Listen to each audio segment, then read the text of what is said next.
Hi అందరికీ welcome to my channel. ఈరోజైతే రొయ్యల కూర ఎలా చేయాలో చూపిస్తాను.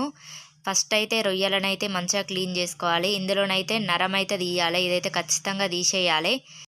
వీటి అయితే అన్నిటివైతే నరం తీసేయాలి. తీసేసిన తర్వాతనైతే వీటిలోనైతే కొంచెం ఉప్పు, పసుపు కలిపైతే మంచిగా క్లీన్ చేయాలి వాటర్లో. మళ్ళీ క్లీన్ చేసిన తర్వాత ఒక కడాయి పెట్టుకొని అయితే కొంచెం ఆయిల్ వేసుకొని అయితే అందులోనైతే బిర్యానీ ఆకు, ఒక లవంగం, 2 ఇలాచీలు, కొంచెం షాజీరా వేసి అయితే 2 మీడియం సైజు ఆనియన్ పేస్ట్ అయితే వేసుకోవాలి.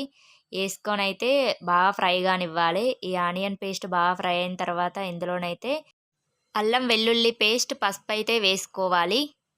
వేసాక మనం క్లీన్ చేసుకున్న రొయ్యలనైతే వేసుకొని బాగా కలపాలి. కలిపైతే కారం అయితే తగినంత వేసుకోవాలి. బాగా ఫ్రై అయిన తర్వాతనైతే అందులోనైతే కొంచెం చింతపండు రసం వేసుకొని బాగా ఉడికించి అందులో ధనియాల పౌడర్ వేసి ఉప్పు వేసి దించుకోవడమే.